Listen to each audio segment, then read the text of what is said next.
Alright everybody, I wasn't going to make this video, but I was lying in bed last night and I just couldn't stop thinking about what happened on Friday morning when I woke up. There was a trailer for Vampire The Masquerade Bloodlines 2. Now, Vampire The Masquerade is a great RPG game that came out in November 2004. I played it for the first time summer 2005, so here's a copy here. I got this in a charity shop last year, so it only cost me £1.49. This is like the last PC game that I ever properly played, because I had a PC at the time, but I've never actually finished it because there's a level in the game, I think you're in an underground cave or something, and there's water and there's fire, and my PC at the time couldn't handle water and fire at the same time because of the effects. So if I was in a place that had fire, it's fine, had water, fine, but not at the same time. PC couldn't handle it, so I borrowed the game. I loved the game. So this was the first proper RPG I ever actually played. I never played Final Fantasy. That summer I also tried out Elder Scrolls Morrowind for the first time, maybe about a week before trying this, because my mate Keita, he had a what we call an empty. His mum and dad was on holiday. We had run of his house for the week. We all brought our PCs round. My mate Ayers brought round this plus Elder Scrolls Morrowind, so I thought I'd give that a try. And I just couldn't get into it. I tried and tried and tried, could not get into it. I didn't like the style of like you're just thrown into the game, you're not showing what you're doing. I'd never played a game like that before. You're just chucked in, you're not even given a rough idea of where you're supposed to go. So couldn't get into it, so I thought I'd try this vampire game. It's like roughly the same style. It's a first person or third person. Talk to people, choose your own path, choose your own race, etc. I got hooked. I got hooked badly in this game and I loved it.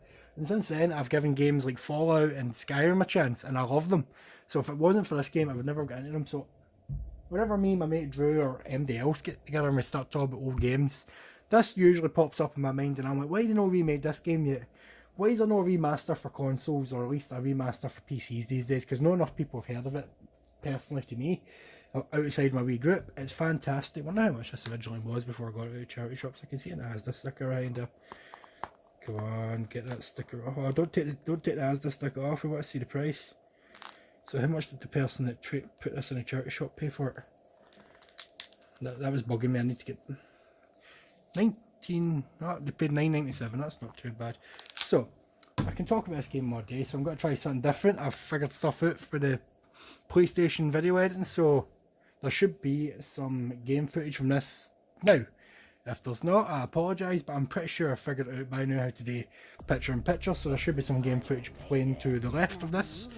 So I love this game. I thought I peeled all that off, didn't. So I absolutely love this game. So, as you can see, you can play it in third person areas with flamethrower, burning stuff. You can go that. There's one of the conversations, you can talk with a lady. The ladies in this game are very nice. So I don't own a PC at the moment. The last PC I owned couldn't handle this. I've not had a PC since. So I do all my video editing on the PlayStation 4. So this is what the game requires. I'm thinking of getting a laptop soon. So if anyone thinks a cheap laptop we should be able to run this game, let me know. So let's have a look at this. So it comes with 3 discs. Also, I found this when I was looking through this. It is someone had printed out, whoever owned this game and put it in a charity shop, had actually printed out cheats for the game, which is pretty cool. That is old school. Now, it actually comes with a nice, pretty decent sized manual, so I'm not sure if the footage is still showing. If it stopped showing, yeah. So the manual is pretty decent. It gives you a rough over, but I can't remember the names of the races. That's why I've got the manual open, because I always chose, they're kind of like posh, but they weren't completely posh. Here we go, clans. We've got the Bruhan, so I didn't go them. Didn't go to Gangrel. Didn't go them. I didn't go to Nosferatu, although I'd love to do a Nosferatu playthrough, because I think that'd be pretty interesting. Timia. There we go, that's where I used to go, the Toreador. Toreador? I don't know how to pronounce that. So yeah, I liked them. They were nice. If you met the guy, he had a cool purple shirt or red shirt, and I thought it was cool, so that's why I chose him. So I love this game. So the reason I'm doing this video is on Friday morning I woke up to the trailer to Vampire The Masquerade Bloodlines 2. They kept that a complete secret because like literally a day or two before I was round at my mate Drew's while he was restoring a Mega CD2 for Mega Drive, and we were discussing, I was like, why won't they re-release or remaster Vampire The Masquerade Bloodlines, as I usually do when we talk about games? And he's like, it's never going to happen. A couple of days later, trailer comes up for an actual sequel, and I was blown away. So trailer for sequel, in the background, blah, blah, blah. So hopefully it's working. If it's not working, I probably won't upload this video. But yeah, so I just wanted to talk about this. It's like Sunday morning. The trailer came up on Friday, so I'm just letting that run for a few minutes while the trailer goes through. So I can't remember how long it is. So Sunday morning, I was thinking last night, I cannot wait. I'm actually buzzing. I've watched that trailer so many times now.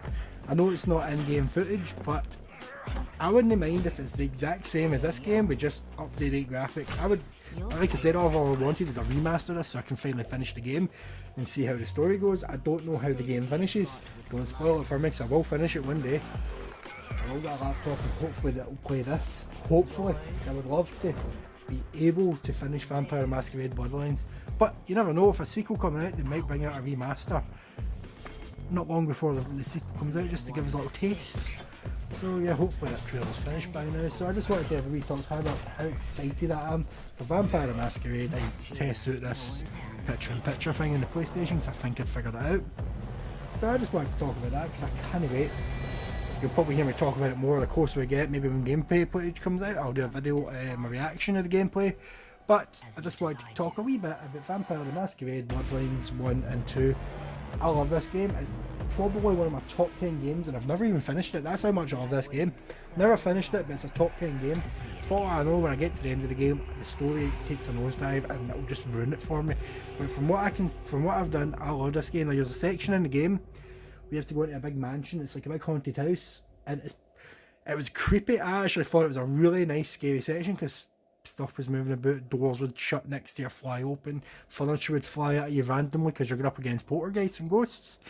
Because at that point you've been up against humans and other vampires, and I'm pretty sure maybe a werewolf. I'm not sure if I misremembered there's werewolves in the game. I can't even remember, but I love that haunted house section. It's probably one of my favourite spooky sections of a game ever. So, because nothing in the game is trying to be scary up until that point. It's just your bog standard RPG. You go into this haunted house, people try to talk you from when near there, you go in it, and then everything's creepy as hell. It's amazing. So probably expect to hear more of me talking about Vampire The Masquerade Bloodlines the closer we get to coming out. It's due to come out Q1 2020.